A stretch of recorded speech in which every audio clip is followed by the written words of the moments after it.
흔히들 난세가 영웅을 만든다 그렇게들 말합니다. 어려운 시기에 탁월한 업적을 남기는 걸출한 인물들이 등장하지요. 우리나라를 치면 임진왜란 때 이순신 장군이 그렇게 했다고 볼 수 있겠지요. 23전 23승 23번을 싸워서 23번을 다 이겼어요. 엄청난 일이죠. 영국의 유명한 해군 제독이 있습니다. 넬슨이라고 하는. 사람들이 그 해군 제독을 엄청난 전과를 올려서 칭찬해 줬어요. 당신은 정말 바다의 신과 같은 존재다. 어쩜 그렇게 탁월한 전공을 올렸습니까? 라고 넬슨 제독을 칭찬하자 넬슨 제독이 이렇게 말했다 그래요. 제가 탁월한 전공을 올린 것은 사실입니다만 저는 이순신 장군에게는 비교할 수 없는 사람입니다 라고 말했다 그래요. 이처럼 이순신 장군이 임진왜란 때 풍전등화, 바람 앞에 등불과 같아서 이내 꺼져버릴 것 같은 상황에서도 나라를 지켜낼 수 있었던 결정적인 기여를 했다. 우리가 이렇게 말할 수 있겠죠. 이순신 장군이 아니었으면 지금쯤 우리나라는 일본의 속국이 되어 있지 않을까요? 저 오키나와처럼? 그런 생각들을 해볼 수 있어요. 일제시대 때는 김구 선생님, 도산 안창호 선생님 이런 분들이 계셔서 독립을 꿈꾸게 만들었고 일제 식민지 지배를 벗어날 수 있도록 사람들을 이끌었습니다. 여러분, 민족대표 33인이 독립선언서를 낭독할 때 그 33분의 민족대표 중에 16명이 기독교계 출신이라는 걸 혹시 아십니까? 길선주 목사님, 양전백 목사님 이런 분들을 비롯해서 여러분 독립운동을 이끌었던 결정적인 기여를 신앙의 선배들이 했다는 거, 여러분 이건 우리 참 기억해야 될 일일지도 모르겠어요. 난세가 영웅을 만든다, 참 멋진 말이지만 정확한 표현은 아니라고 생각합니다. 난세가 영웅을 만드는 것이 아니라 하나님께서 예비해 놓은 사람을 통해서 난세를 극복하게 하시는 거다. 여러분, 이게 맞지 않겠습니까? 역사는 우연에 의해서 만들어지는 게 아닙니다. 오히려 철저하게 하나님의 섭리와 주권을 따라서 역사는 진행되는 거죠. 하나님을 인정하려고 들지 않는 역사관을 가진 사람들은 보이지 않는 손길을 인정하지 않다 보니까 난세가 영웅을 만들어낸다, 시대가 영웅을 만들어낸다, 그렇게 말하는 걸 거예요. 그러나 신앙의 눈으로 보면 난세가 영웅을 만들어낸 것이 아니라 하나님의 섭리와 주권 속에 하나님이 준비하고 하나님께서 예비한 사람을 통해서 고통과 좌절과 절망의 시대를 뚫어내게 하시는 게 아니겠습니까? 우리 신앙인들의 고백은 여기에 있지 않겠습니까? 하나님이 예비한 사람을 통해 환난의 시대, 절망의 시대, 낙심의 시대를 뚫어나게 하실 줄로 믿습니다. 에스라, 느헤미야 강해 설교를 시작하면서 계속해서 드리는 말씀이에요. 2년 동안 코로나 팬데믹을 거치면서 한국 교회가 침체로 접어들었습니다. 교회 담임 목사님들과 만나서 대화를 해보면 대체적으로 이렇게 말해요. 코로나 이전 대비 60% 정도 회복했다, 이렇게 말해요. 40% 다 어디 갔습니까? 몰려오고 있는 중입니까? 아니면 떠나고 있는 중입니까?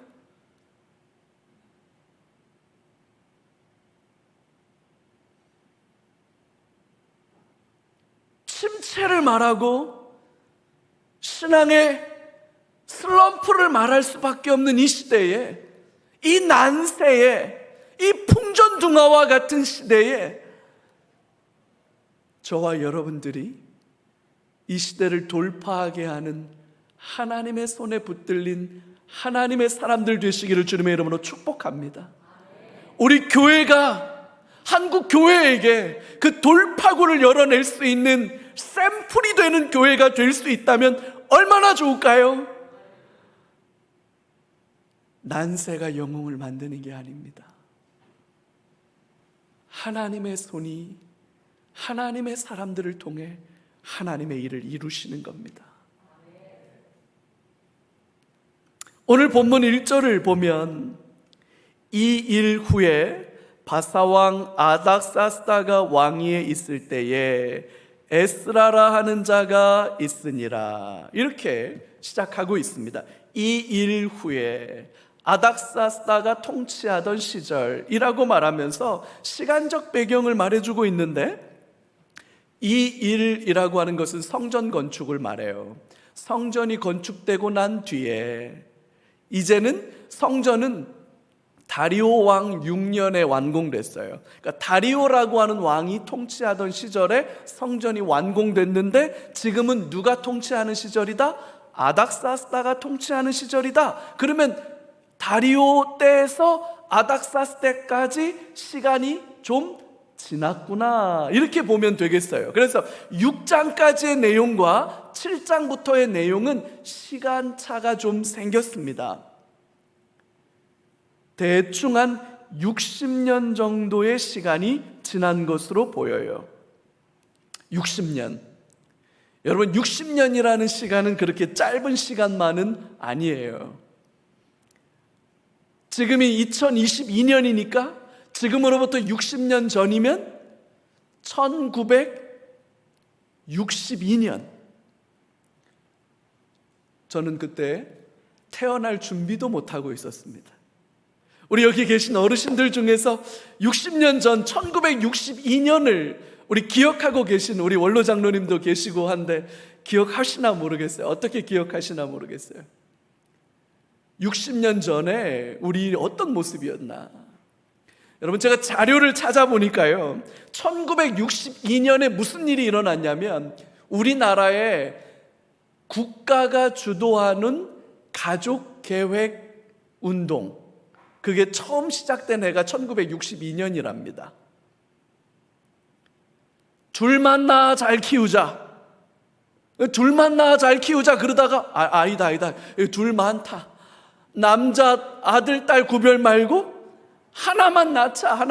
그래서 하나만 낳자 그렇게 얘기를 했는데, 여러분, 우리나라가 얼마나 말 잘 듣는 나라입니까?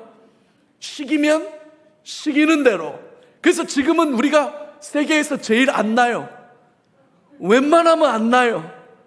그래서 출산율 세계 꼴찌예요.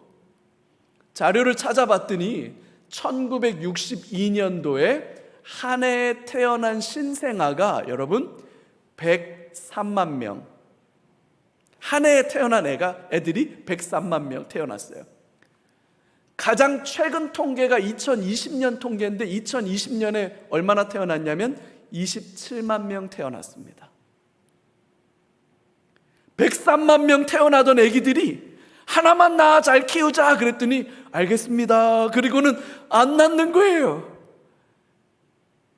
근데 여러분, 이 와중에 우리 교회 영유아부는 부흥하고 있다는 게 기적이에요. 하여튼 연태가 낳으면 돼. 그러면 교회가 키워줘요. 교회가. 알겠죠, 우리 경집사님? 여러분, 이 60년의 시간 동안 이렇게 변했어요. 그러니까 60년의 시간이 짧지 않다. 그러면 이렇게 생각해 보셔야 돼요. 성전이 완공되던 시점의 상황과 지금 이 상황이 많이 달라졌겠구나. 많이 달라졌겠구나. 이렇게 생각을 하고 오늘 설교를 들으셔야 돼요.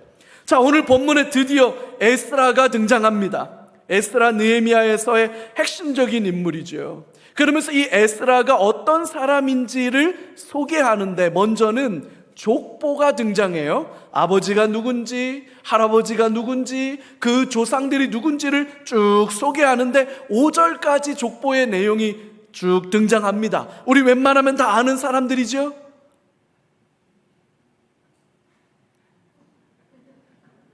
잘 아는 분들이 다 기록되어 있잖아요. 그죠? 아무리 몰라도 한 두 사람 정도는 눈에 들어올 거예요. 2절에 보니까 사독이라는 사람이 나옵니다. 사독이 누굴까요? 내가 파독 강부는 들어봤어도 내가 사독은 못 들어봤다. 사독 이러면 다윗 왕 시절의 대제사장입니다.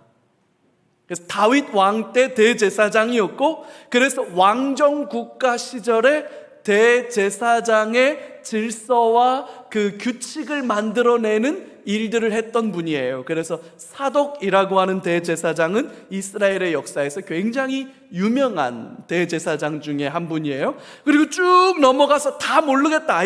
근데 5절 가면 최소한 한 분 정도는 아는 이름 나와요. 누구? 아론. 그쵸? 아론은 좀 알겠죠? 아론, 모세의 형이었어요. 대제사장, 1대 대제사장인 분입니다. 자, 그러면 에스라가 누구냐? 아버지 스라야, 할아버지 아사랴. 이 할아버지 아사랴가 누구냐면 예루살렘이 멸망당하던 시절의 대제사장이었습니다. 그러니까 이스라엘의 합법적인 마지막 대제사장인 손주예요. 아버지랑 같이 바벨론으로 포로로 잡혀갔던 거예요. 그리고 쭉 올라가면 사독, 다윗 왕가의 핵심적인 대제사장이었던 사독의 자손이고, 쭉 올라갔더니 아론 대제사장이 나와요. 아론의 16대 손이라 이렇게 되어 있습니다. 대제사장직은 세습되는 거예요. 이건 신분으로만, 그러니까 그 가문에서만 세습되는 거기 때문에 대제사장 집안의 아론의 16대 손 아들이다 이렇게 말하면 이건 혈통적으로 엄청나게 존귀한 사람이라는 걸 알 수 있는 거예요. 그러면서 6절에 넘어가면 이 에스라에 대한 새로운 설명이 등장해요. 이 에스라가 바벨론에서 올라왔으니 이는 이스라엘의 하나님 여호와께서 주신 모세의 율법에 익숙한 학자다. 에스라를 뭐라고 소개하냐면 모세의 율법에 익숙한 학자라고 소개하면서 그의 하나님 여호와의 도우심을 입음으로 왕에게 구하는 것은 다 받는 자다라고 그렇게 설명합니다. 율법에 익숙한 학자다. 율법에 정통하다. 율법으로 잘 훈련받은 사람이다. 엘리트다. 그렇게 말하는 거죠. 본문에서 말하는 학자라고 하는 것은 공부하는 사람이다 이런 뜻을 포함하기도 하지만 사실은 그거보다는 이런 의미가 더 커요. 이때 당시에는 율법이 책으로 편찬되지 않고 양피지에다가 이렇게 손으로 써서 이렇게 사본이 만들어지던 시대이기 때문에 그 율법을 손으로 복사하는 일을 하는 사람, 그렇게 만들어진 양피지를 보관하는 사람, 그리고 그거를 연구하고 가르치는 사람, 그런 사람을 학사라고 불렀는데 이게 신약 성경에 오면 뭐라고 기록되어 있냐면 서기관 이렇게 기록되어 있죠. 서기관이란 말과 같은 개념이라고 보시면 돼요. 그러니까 에스라는 율법에 정통한 사람이에요. 그래서 에스라 느헤미야서에서는 에스라를 뭐라고 가리키느냐? 제사장 겸 학사 이렇게 가르치고 있다는 거죠. 자, 대제사장 가문의 존귀한 신분을 가지고 율법에 익숙한 학자인 에스라가 예루살렘으로 돌아왔다. 에스라는 엄청난 엘리트입니다. 신분도 탁월하고 능력도 출중합니다. 자, 그런데 에스라가 돌아왔다는 이야기를 뭐 이렇게 장황하고 길고 상세하게 하는 걸까요? 대제사장 아들이니까? 아니면 똑똑해가지고 천재니까? 그래서 여기 에스라가 왜 돌아왔는지를 얘기하고 있는 걸까요? 에스라가 돌아온 얘기를 왜 하느냐는 거예요. 무엇이 중헌디? 무엇이 중하길래 에스라가 예루살렘으로 돌아왔다고 요라고 이렇게 요란하게 얘기하냐 이거예요.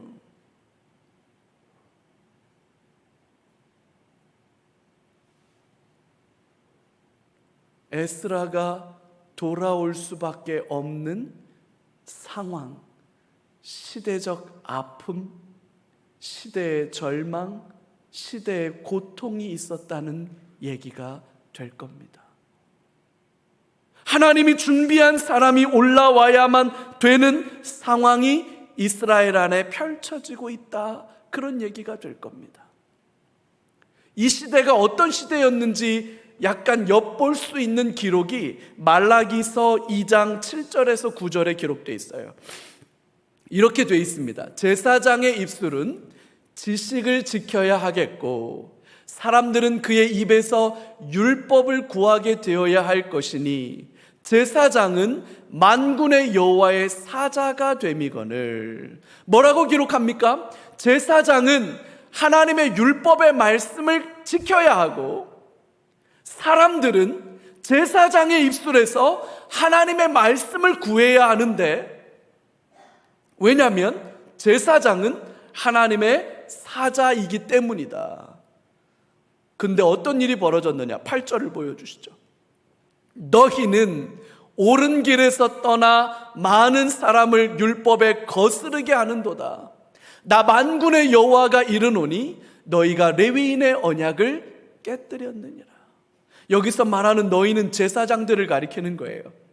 제사장의 입술에서 하나님의 말씀이 나오고 그 말씀을 듣고 이스라엘 백성들이 하나님의 말씀에 충실하게 살아가야 되는데, 너희 제사장들은 옳은 길에서 떠났고 많은 사람들을 율법에 거스르게 살아가도록 잘못 가르치고 그릇 가르쳤다. 그래서 만군의 여호와가 제사장들에게 뭐라고 말하냐면 너희가 레위인의 언약을 깨뜨렸다, 그렇게 책망하시는 겁니다.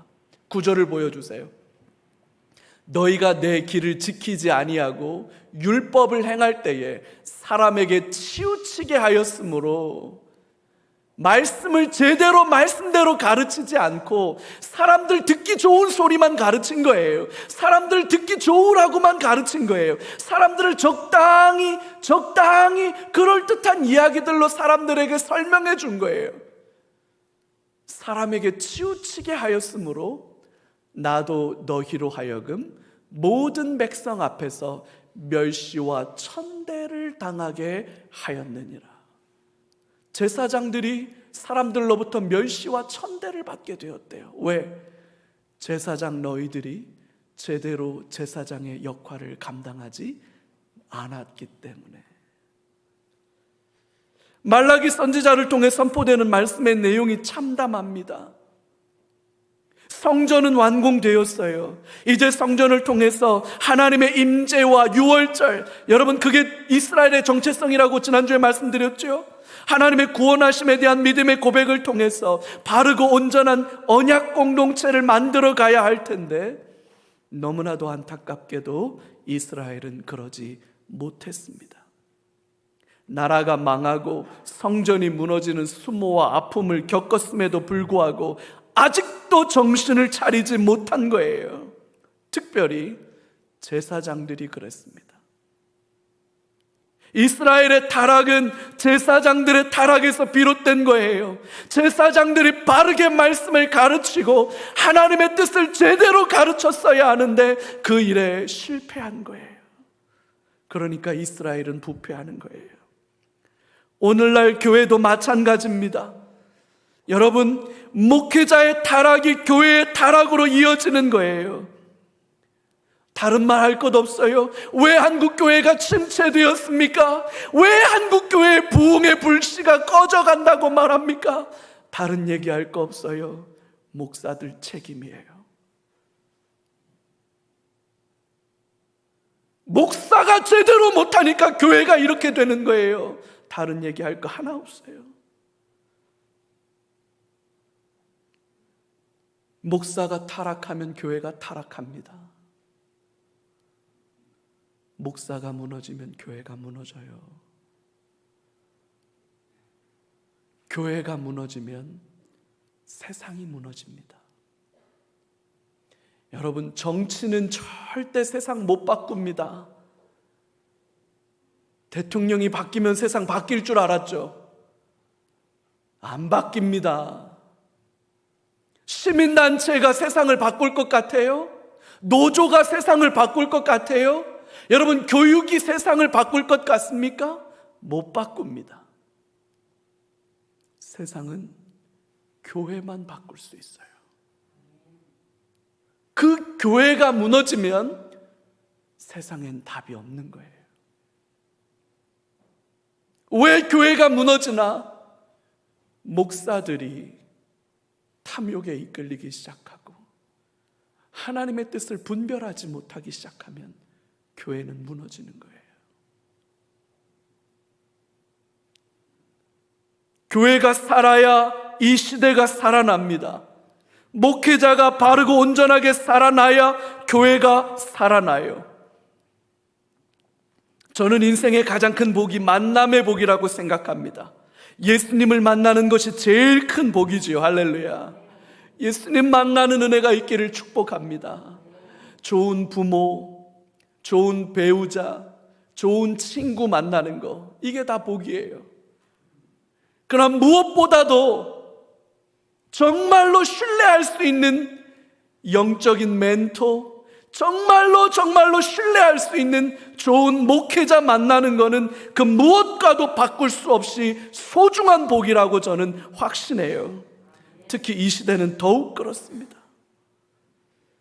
하나님께서 대제사장 가문에 율법에 정통한 학자 에스라를 예루살렘으로 올려보낸 것은 바로 이러한 상황 때문이에요. 난세가 영웅을 만드는 것이 아니라 어려움과 혼란과 좌절과 절망을 돌파해내기 위해서 하나님께서 예비한 사람을 올려 보내시는 거지요. 우리 교회에게도 이런 은혜가 임하기를 간절히 기도합니다. 코로나를 만나서 신앙의 침체에서 좀처럼 벗어나지 못하는 교회들마다 하나님께서 보내시는 신실한 믿음의 일꾼들이 일어나기를 소망합니다. 여러분, 지난주에 제가 사명 붙들고 살자고 설교했을 때 많은 분들이 그렇게 생각들 하셨다 그래요. 피곤합니다.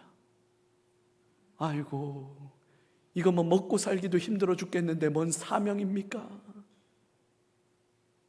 사명을 이야기하면 피곤해해요. 뭘 사명까지? 아이고, 사명은 됐고 그냥 하루 세끼 밥이나 잘 먹고 살면 됩니다. 아닙니다, 여러분. 아닙니다, 여러분. 하루를 살아도 사명 붙들고 살아요. 하루를 살아도 주님이 나를 이 땅에 보내신 그 거룩한 부담 갖고 살아요. 난세가 영웅을 만드는 게 아니라 하나님이 예비하신 하나님의 사람을 통해 이 시대가 돌파되는 거예요. 그런 은혜가 우리 안에 있기를 소망합니다. 에스라가 예루살렘으로 돌아와서 어떤 일을 하기를 원했는가 10절 말씀에 자세하게 기록되어 있어요. 에스라가 여호와의 율법을 연구하여 준행하며 율례와 규례를 이스라엘에게 가르치기로 결심하였더라. 에스라가 마음속에 품은 결심은 율법을 연구하는 겁니다. 그리고 그 말씀을 준행하는 겁니다. 준행한다는 것은 말씀을 연구해서 깨달은 대로 산다, 그런 뜻이에요. 그리고 그 말씀을 가르치기로 결단했다, 이렇게 기록하고 있어요. 이건 단지 에스라 개인의 꿈과 비전을 말하는 것이 아니라 하나님께서 에스라의 마음 가운데 부어주신 사명이다, 이렇게 봐야 할 거예요. 우리 찬송가, 요즘 우리 많이 부르는 찬양 중에 하나님의 꿈이 나의 비전이 되고 예수님의 성품이 나의 인격이 되고 성령님의 권능이 나의 능력이 되길 원하고 바라고 기도합니다. 그 찬양 있죠? 하나님의 꿈이 내 비전이 될 수 있을까요? 내가 되고 싶은 거 말고 하나님이 꿈꾸시는 게 내 비전이 될 수 있을까?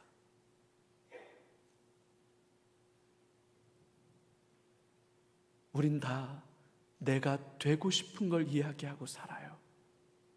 아니요. 하루를 살아도 하나님이 원하시는 걸 붙들고 살아요. 내가 원하는 거 말고. 그래서 에스라는 말씀을 연구하고 그 말씀대로 살고 그 말씀을 가르치겠다고 결심하는 거예요. 위기를 만났어요. 상황이 이상하게 돌아가기 시작해요. 사람들의 마음이 바르고 온전한 신앙에서 떠나기 시작합니다. 성전은 완공되었고 성전 제사는 재개되었지만 사람들의 마음이 하나님께로 돌아오지 않고 있어요. 마치 아모스가 아모스 8장 11절에서 외치는 것과 비슷한 상황이에요. 주 여호와의 말씀이니라. 보라, 날이 이를지라 내가 기근을 땅에 보내리니 양식이 없어 주림이 아니며 물이 없어 가람이 아니요 여호와의 말씀을 듣지 못한 기갈이라. 하나님의 말씀이 없으니까 사람들의 영혼이 메말라가는 겁니다. 굶주림을 느끼는 건 살아있다는 증거예요. 목마름을 느끼는 건 생명이 있다는 증거예요. 하나님을 향한 굶주림, 하나님을 향한 목마름을 느끼지 못한다면 이미 우리는 죽어 있는지도 몰라요. 주 안에 사랑하는 성도 여러분, 하나님을 향한 목마름이 우리 안에 있어야 합니다. 말씀을 듣지 못하는 그 굶주림이 우리 안에 있어야 하는 거예요. 그래서 호세아 선지자는 6장 1절부터 3절까지 이렇게 선포합니다. 오라, 우리가 여호와께로 돌아가자. 여호와께서 우리를 찢으셨으나 도로 낫게 하실 것이요 우리를 치셨으나 싸매어 주실 것임이라. 여호와께서 이틀 후에 우리를 살리시며 셋째 날에 우리를 일으키시리니 우리가 그의 앞에서 살리라. 3절이에요. 그러므로 우리가 여호와를 알자. 힘써 여호와를 알자. 그의 나타나심은 새벽빛같이 어김없나니 비와 같이 땅을 적시는 늦은 비와 같이 우리에게 임하시리라. 할렐루야.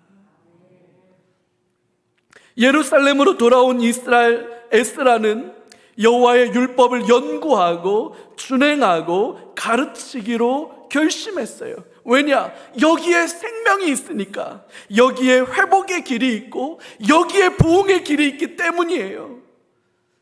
하나님의 말씀을 연구하는 일에 헌신하기로 결단한 에스라처럼 여러분, 우리도 그래야 합니다. 말씀을 일상으로 살아내기 위해서 몸부림치고 다짐했던 에스라처럼 우리도 그래야 합니다. 우리도 말씀을 가르치기로 헌신했던 에스라처럼 우리도 그래야 합니다. 우리 자녀들에게 말씀을 가르쳐야 합니다. 말씀을 가르쳐야 믿음이 자라는 거지.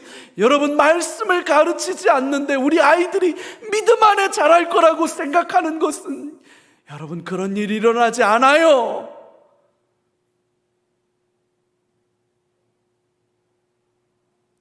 가만히 있으면 가만히 되는 거예요.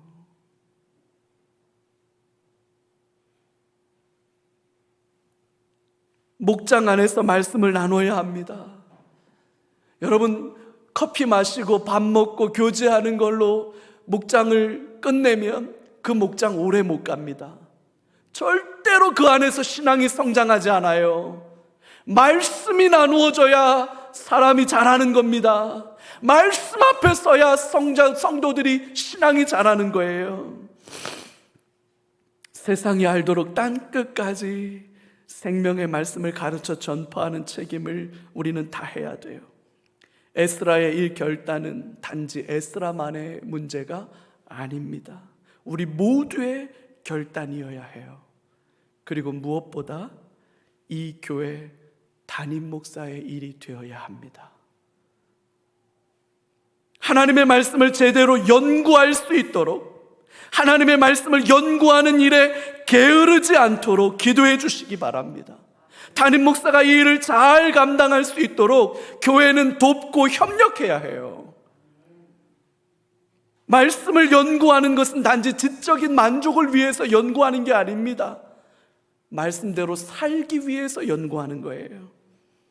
말씀을 살아내는 것, 그리고 그 말씀을 가르치는 것, 우리 모두가, 저와 여러분들 모두가 이 일에 헌신하고 결단함으로 신앙의 침체를 겪고 있는 한국교회가 살아나는 역사가 일어나기를 소망합니다. 회복을 넘어 부흥의 역사를 경험하는 은혜가 저와 여러분들을 통해서 한국교회 안에, 우리 교회 안에 일어나기를 간절히 기도합니다. 그래서 에스라가 예루살렘으로 올라오는 거예요. 근데 그 올라오는 여정이 어땠는지를 오늘 본문 9절에서 에스라가 이렇게 말하고 있어요. 첫째 달 초하루에 바벨론에서 길을 떠났고 하나님의 선한 손에 도우심을 입어 다섯째 달 초하루에 예루살렘에 이르렀다. 하나님의 선한 손에 도우심을 입어. 할렐루야. 이 하나님의 선한 손의 도우심이 저와 여러분들에게 있기를 주님의 이름으로 축복합니다. 이게 형통이죠. 이게 형통이에요. 하나님의 선한 손의 도우심. 오늘 본문에서는 간단하게만 말하고 있지만 사실 이 상황을 한 장 뒤인 8장 21절에서부터 23절까지는 보다 더 상세하게 말하고 있는데 이렇게 기록되어 있어요. 그때 내가 아하와 강가에서 금식을 선포하고 우리 하나님 앞에서 스스로 겸비하여 우리와 우리 어린아이와 모든 소유를 위하여 평탄한 길을 그에게 간구하였으니, 그때라고 하는 것은 아직 에스라가 예루살렘으로 출발하기 직전 상황을 기록하고 있는 거예요. 아직 에스라가 출발하지 않았을 때 어떤 일이 벌어졌느냐, 그때 내가 아하와 강가에서 뭐를 했다고요? 금식을 선포했어요. 금식을. 우리 하나님 앞에서 스스로 겸비하여 우리와 우리 어린 아이와 모든 소유를 위하여 뭘 구했다고요? 평탄한 길을 하나님께 구했다. 이렇게 저렇게 따지면 2차로 포로 귀환을 이끌었던 에스라와 함께 약 8,000명의 사람들이 예루살렘으로 귀환하거든요. 그 여행을 위해서 에스라가 금식하며 기도합니다. 평탄한 길을 위해서 절박함을 안고 기도해요. 22절. 이는 우리가 전에 왕에게 아뢰기를 우리 하나님의 손은 자기를 찾는 모든 자에게 선을 베푸시고 자기를 배반하는 모든 자에게는 권능과 진노를 내리신다 하였으므로 길에서 적군을 막고 우리를 도울 보병과 마병을 왕에게 구하기를 부끄러워하였습니다. 여러분, 이게 무슨 말인지 알겠어요? 왕에게 군사를 좀 내어주십시오 라고 요청하면 좋겠지만 에스라가 그 전에 아마 왕 앞에서 신소리를 좀 했던 것 같아요. 하나님이 함께 하시면 아무 문제 없습니다. 하나님이 우리를 도우실 겁니다. 아마 이런 얘기를 했던 것 같아요. 그러니까 야, 그럼 하나님께 기도하면 되지 뭘 군사를 내달라 그래. 그래서 부끄러워서 그런 얘기를 왕에게 못했다는 거예요. 그러니까 더 절박하게 에스라는 뭐 할 수밖에 없었어요? 기도할 수밖에 없었던 거죠. 그래서 23절 같이 읽을까요? 그러므로 우리가 이를 위하여 금식하며 우리 하나님께 간구하였더니 그의 응답하심을 입었느니라. 할렐루야. 하나님의 선한 손의 도우심을 위해서 에스라가 금식하며 기도했다, 그렇게 말해요. 절박한 기도지요. 간절한 기도입니다. 대충 몇 번 기도하다가 안 되니까 그만둔 그런 게 아니에요. 하나님께서 평탄한 길을 허락해 주시도록 기도했어요. 하나님께서 에스라의 기도를 들어주셨다. 그래서 8장 31절에 가보면 이렇게 기록되어 있어요. 8장 31절, 첫째 달 12일에 우리가 아하와 강을 떠나 예루살렘으로 갈새 우리 하나님의 손이 우리를 도우사 대적과 길에 매복한 자의 손에서 건지신지라. 아멘. 여러분, 이때 당시에는 치안이 불안하던 시절이에요. 산적들이 강도떼가 들끓던 시절이에요.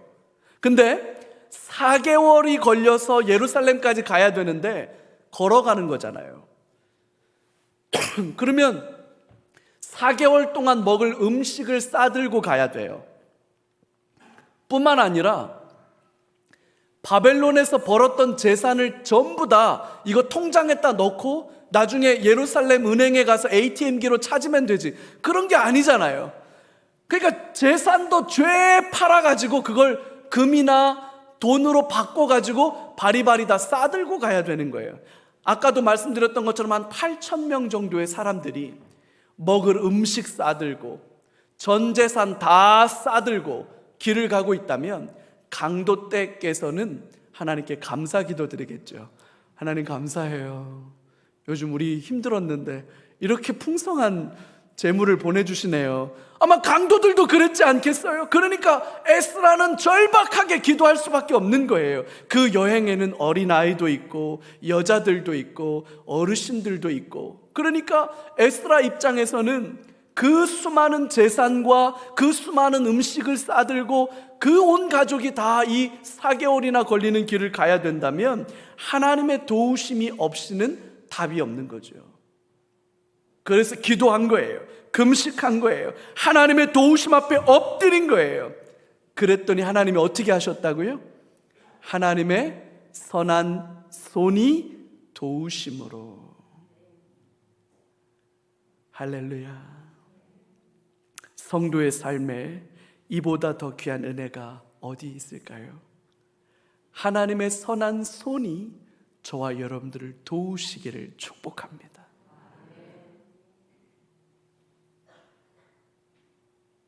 뭐가 고민이에요? 여러분, 뭐 때문에 힘들어해요? 여러분 마음속에 사모하는 것들이 어떤 거예요? 지금 이 시간 하나님의 선한 손이 여러분들을 도우시기를 기도합니다. 금식하며 기도하여 절박함으로 기도해요. 간절하게 기도해요.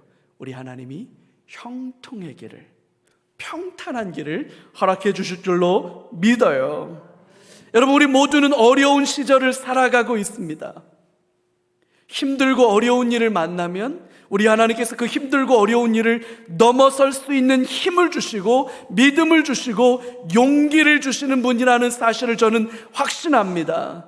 하나님은 시대와 상황을 돌파할 수 있는 사람들을 예비해 놓으셔서 그 예비된 사람들을 통해서 시대의 아픔과 시대의 절망과 시대의 우울을 뚫어내게 하신다. 여러분, 이 하나님 믿으십니까?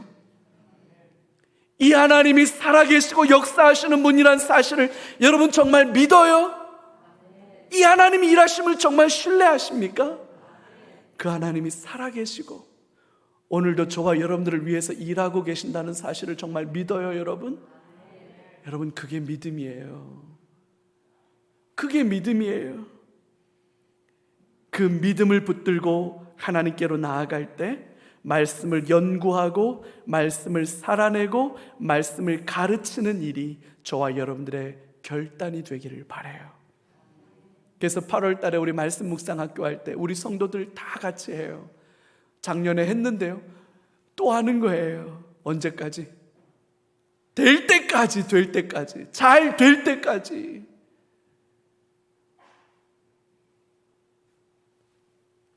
하나님의 선한 손의 도우심이 우리 안에 있기를, 그래서 그 은혜로 우리가 강건하기를, 그래서 우리가 형통하기를, 평탄하기를 주님의 이름으로 축복합니다. 우리 자녀 같이 한번 기도했으면 좋겠습니다.